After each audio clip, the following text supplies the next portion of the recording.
За эрхэм Монгол улсын ерөнхий сайд омбудсманы зандагч та болон өнөөдрөөс Монгол улсын үндсэн хуулийг амжилуулах баялагтай эзэн Монгол байх хөтөлбөрийг хэрэгжүүлэх энэ бас арга хэмжээнд оролцож байгаа эрхэм оролцогч та бүхний өнөөдрийн амгалан айлтгая.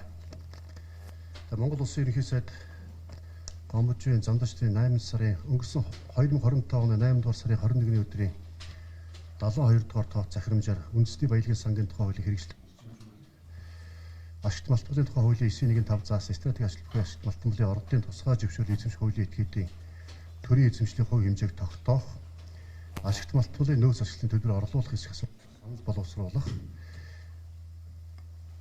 стратеги ажил бүхий ашигт малтмалын ордын тусгай зөвшөөрөл эзэмших хуулийн этгээдтэй хэлэлцээ хийх үүрэг бүхий ажлын хэсгийг та байгуулсан байгаа. За энэ одоо таны захирамжаар байгуулсан ажлын хэсгийн захирамжийн хүрээнд ажлын хэсэг стратеги орд эзэмшиж байгаа 16 орд дээр одоо үндсэндээ 25 компани стратеги ордын одоо лиценз эзэмшдэг.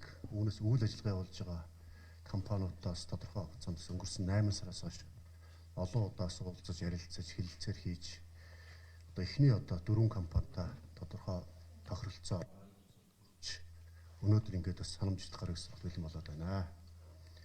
За бид хэсэг ажиллахдаа үндсэн хуулийн байгалийн баялагын өгөөжийн дийлэнх нь одоо Монголын арданд ноогддог бах. Дийлэнх үе одоо 50 дээр нэмэх 1% ноогддог бах. Энэ үндсэн хуулийн заалтыг амжилуулах. За Монгол улсын ерөнхийлөгчийн баялагтай эзэн Монгол хөтөлбөрийг ус хэрэгжүүлэх. 2007 онд батлагдсан ашигт малтмалын тухай хуулийн 5.4, 5.5 дахь заалт стратегийн ордуудын 34-өөс 50% одоос төр эзэмших гэсэн энэ заалтуудыг бас бодит ажил болгох ийм одоо зорилгын хүрээнд хилцэл хийсэн. Ер нь одоо сүүлийн 20 жилийн одоо хилцэл бас хийгдэх энэ асуудал олон жил яригдсан. Харамсалтай тодорхой бас үр дүнд хүрч чадахгүй байсан бол өнөөдөр тодорхой ойлголцод хүрсэн. Энэ ойлголцолд хүрэхэд одоо бас энэ сууж байгаа компани удирдлага зам бас өнөөдөр хараахан хөрөлцөн ирж байгаа. Хувийн хвшлийнхэнтэйгээ бид харилцсан эрхтгийгч ойлголцох одоо ямар нэг байдлаар хүч төрөхгүй. Энэ одоо бас хүрээнд одоо ажлыг зарчим баримталж ажиллаж өнөөдөр бас юм үр дүнд хүрч байгаамаа. Тэгээд юуны өмнө Монгол улсын үндсэн хуулийг хэрэгжүүл замун одоо бас амжилуулах байгалийн баялагын үеийн ард түмэнд санаачлаг гаргаж нийгмийн хариуцлага хүлээж өөртөө бас ингэж ойлголцож байгалийн баялагын өгөөжийн дийлэнхийг ард иргэдээс ногдуулах тал дээрс тодорхой санаачлаг гаргаж ажилласан бас нэг компани удирдлагууд та бүхэндээ Монгол улсын ерөнхий сайд болон одоо бас ажлыг ажилласан нийт одоо төлөвлөгчдийн өмнөөс талархлыг ус илэрхийлье. За ингээд Монгол улсын үндсэн хууль 2019 онд оруулсан нэмэлт өөрчлөлтөөр баталгаажуулсан байгалийн баялагын ашигт төрийн бодлого нь урт хугацааны хөгжлийн бодлогод тулгуурлаж одоо ба ирээдүйн иргэн бүр эрүүл аюулгүй орчин амьдрахыг баталгаажуулах газрын хэмжээний баялагын өргөөжийг үндэсний баялагын сан төвлөрүүлж тэг шудрах хүртээх чиглэнэ. Стратеги ажил бүхий ашигт малтмалын ордыг ашиглахдаа байгалийн баялагийг ард түмний мэдэлд байх зарчим нийцүүлэн түүний өргөөжийн дийлэнх ард түмэнд ногдож байх хэрэгцээ үндсийг хуулиар тогтооно гэсэн байдаг. Үүний дагуу үндэсний баялагын сангийн тухай хуулийг баталж байгалийн баялагын өгөөжөөс өнөөдрөөс Монголын ард түмэн хуримтлалын сандаа эрүүл мэнд боловсрол орон сууцндаа зарцуулах эрх боломж нээгдсэн байгаа. Харамсалтай нь одоо бас харьцангуй одоо бага одоо мөнгөд төвлөрч байгаа. За үүсгэл ордод болон стратеги Монголын ард түмнээс өгөөж бүрдэх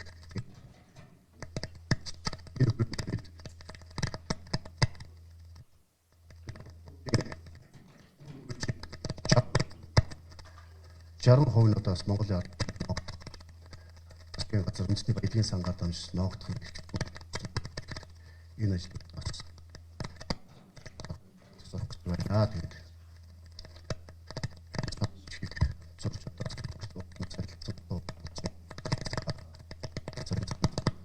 мууж ажил компанид хүрч байна. За өсгцөөс компани төлөөл одоо тууцын дараах станыг орж байна. Одоо дараад нас Монгол Улсын ерөнхий сайд бас зурж баталгаажуулна. Зам одоо хангад exploration компани.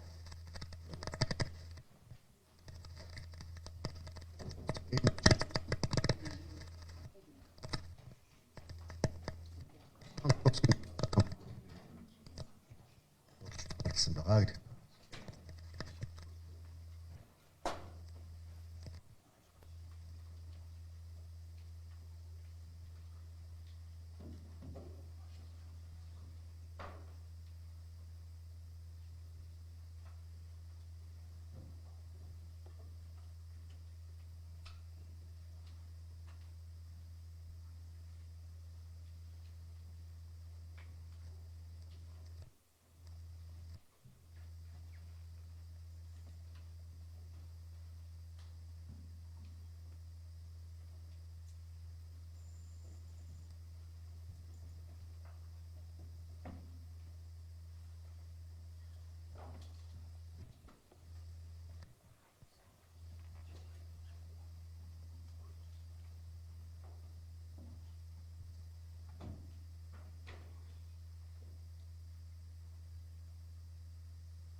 Ингээд байгалийн баялаг ард түмний бэлтгэх хөтөлбөрийн зарчимд нийцүүлж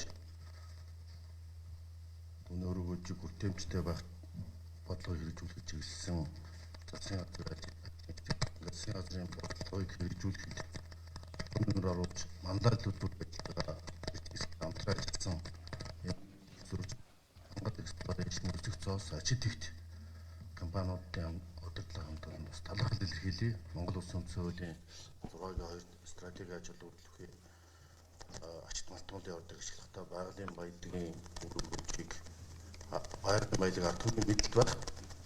За түүний өргөжийг дийлгэх нь ард иргэдэд хүртээмжтэй байх гэсэн бодлогыг үндсийг хуулиар тогтооно гэж хуульчилсан 12 зам цагаар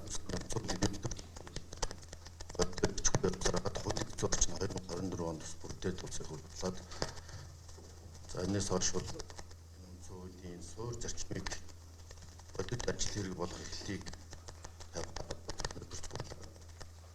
энэ хүчин чармаалт гаргасан ажил маань эхнийхээ үр дүн өгч байгаа.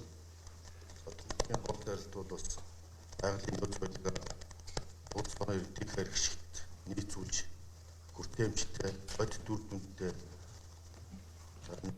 орон нутгад иргэдээс хүртээмжтэй бүрж барих хамгийн гол нь таахан бол нийгмийн хариуцлага хүрээд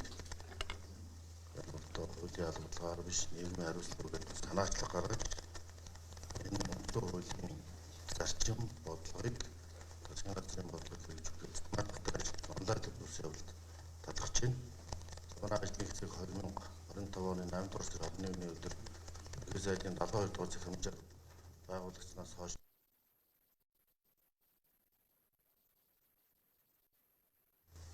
асуудлуудыг олон талаас нь наривчлан хилцэж тооцооллуудыг хийж бас энэ үндэсний баялагын санг эргэлтэнд оруулж үр ашигтай ажиллуулж байгаа тооцоолол за орд ашиглалт за олон улсын зах зээлийн нөхцөл байдал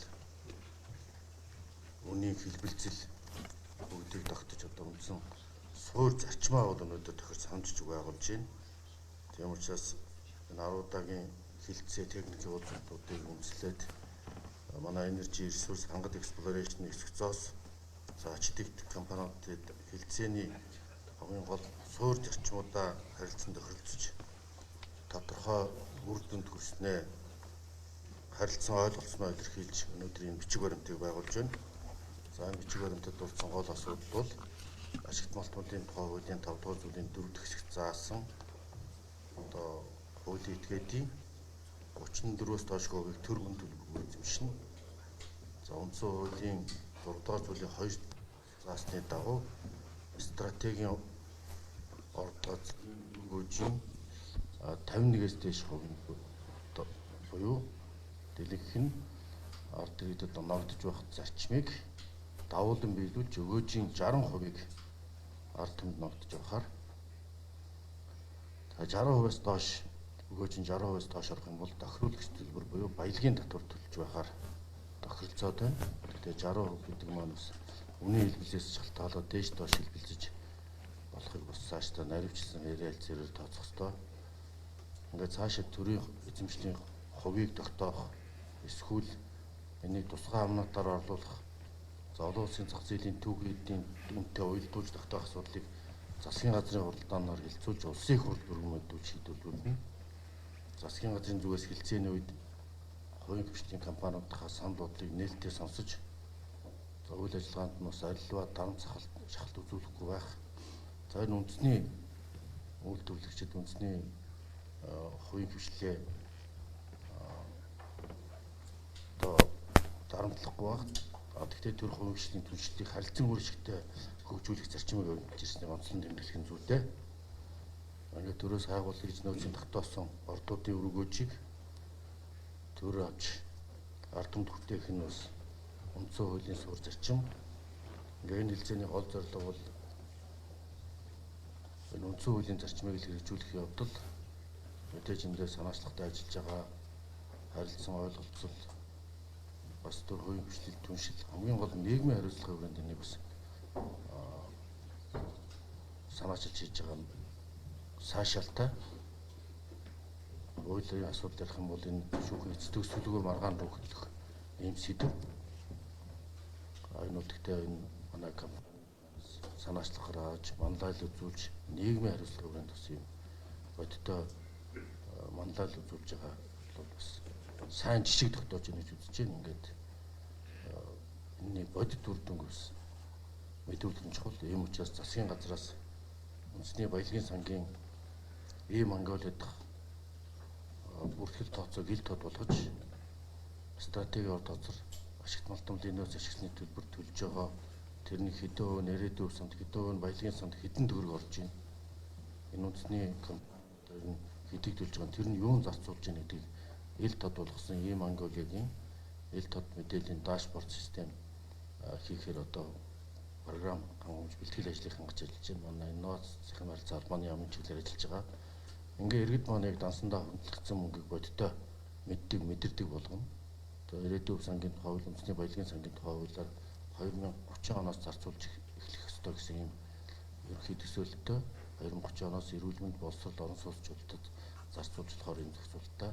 Гэхдээ энэ мөнгө бол бодиттой хадгалагдаж хоригддог баялаг болдог нэргэлтэнд ордог ийм эдийн засгийн үндсийг бас бид бодлогоор энэ журмуудаар хэрэгжүүлж эхэлж байна. Тэгээд цаашдаа бас бид үндэсний баялагын сангийн хуульд бас өөрчлөлт оруулах, илүү өргөөжтэй болох. За энэ хэмжээгээр бас хариуцлагатай болгохоор дэмжиж орон нутгад яаж хөгжүүлэх үү? Яаж энэ харилцан үр ашигтай гадаад дотоодын хөрөнгө оруулалтыг дэмжсэн бизнесийн төвчлийг бий болгосон юм харилцааг бий болгоход энэ хандлага маань бас зөв практик туршлага болно гэдэгт итгэж байна. Ингээд хамтран ажиллаж байгаа та бүхэнд Монгол Улсын засгийн газрын нэрийн өмнөөс талархал илэрхийлье.